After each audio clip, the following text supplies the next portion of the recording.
understand the core of the Gurdjieff process is to learn a process called, to learn an activity or a discipline called self-remembering, period. It took me 3 takes to get it, so it's not an obvious thing that just pops into your head the first time you hear it. I've only talked to one person that got it on the first take, period. Sorry, no period. Wrong medium here. My wife, it took her months. I was in the bookstore on Telegraph Avenue. I was 21 years old, undergoing primal therapy. I was in the Shambhala bookstore, which does a lot of books on Buddhism, etc. And I picked up, quote unquote, by chance, these books by Gurdjieff that were sitting there, and I began to read about self-remembering. One thing I noticed was one of the things I read talked about how bad the Romans were, and that this book called Beelzebub's Tales to His Grandson was designed to destroy any latent notions of Roman superiority. I have to say, I read it once and it destroyed it. I'm a big fan of the Roman Empire, but boom, it was gone. And there was nothing that magical about it. I don't know why it worked. So anyway, that began to, when I was paging through In Search of the Miraculous, I get to this thing about self-remembering. I don't remember enough of the details about the first, second, third time. I knew it was the third time I came across it. I had come across it. Self-remembering is an activity in which you choose to stop and you reflect back and you feel yourself. And as you choose to reflect back and feel yourself, you choose in that moment to become self-conscious. You choose to maintain that self-consciousness and to hold it while you go about all your other activities. And this is truly difficult. I lost it there for a moment as I sat up. And as I'm explaining it now, I lose it. Because to divide your consciousness so well, outwardly and inwardly. So anyway, I began to self-remember. And I remember walking up Telegraph Avenue and self-remembering. And as you self-remember with a certain degree of intensity, it's like you're drinking in a new aspect of yourself, and you're amazed that nobody knows about this or nobody seems to have known about it. And I wonder to this day how in the hell they ever came up with this in the first place, whoever they were, the Near Eastern Egyptians or people in Syria or Judea or whoever it was that came up with this, or some people in India. When you maintain self-consciousness, not only do you feed back on yourself, but if you do it enough, and I have had this experience, I was looking always at a certain point in primal therapy to find this bad side of myself, which people reacted to me negatively. I was aware of some things about me, but I couldn't understand the strength of the reaction. So I began this all-out campaign of self-remembering, and it happened to correspond with the phase of Jungian development, where having gone through the whole circle of the pain that's been foisted upon you, you finish that circle off by, or you finish the 180 with another 180 would be better, where you actually hear the voice of conscience. Sorry, excuse me. The first 180 is to understand just how bad you've been treated in life.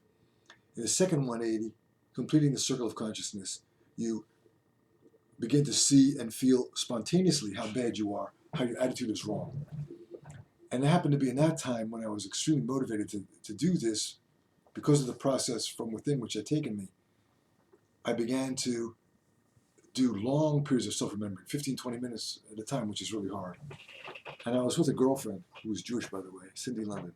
And she had a choice that night to tell her the truth about a relationship that I had wanted it to end, or I could just take a Quaalude, have sex, and enjoy myself, right?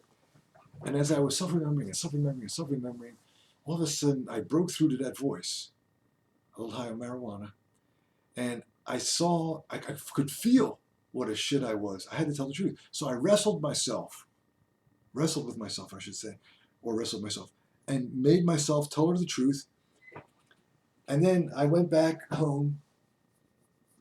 I went back to primal therapy in Berkeley from Philadelphia, where I had been, where I shouldn't have been anyway. And I began to just experience like days and days and days of this negative aspect of myself.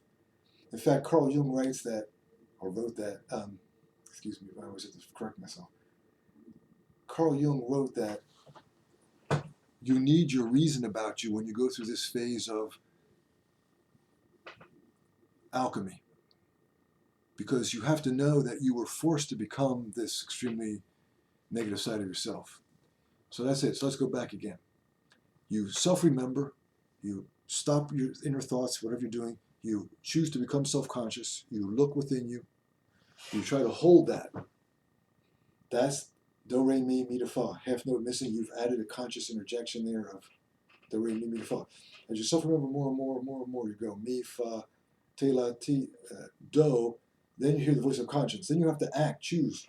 And if you do all that, you give birth to the astral body within, or the Christ within, or Mercurius within, or whatever you want to call it. Abraham's hum. That's what's going on there. And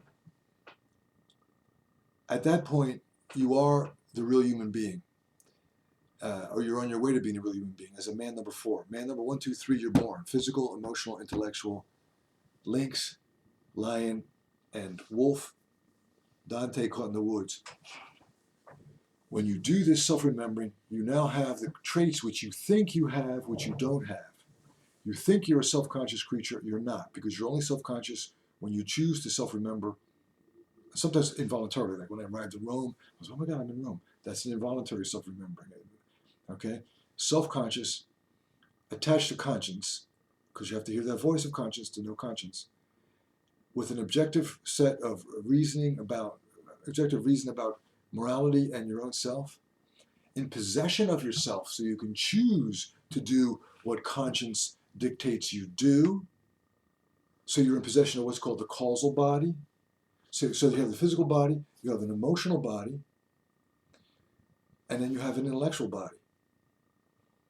But you don't have objectivity until you finish the potentials in the human being, which the things you think you already are, which is self-conscious, which you're not, an objective reasoner, which you're not, a possessor of knowledge of good and evil, which you're not, a person with free will and choice, a soul, like the causal body now, and the capacity to survive death. This you don't have. So that's a rough introduction. I hope I wasn't too fast there, but you can play it again. That's why I did it this way. Okay?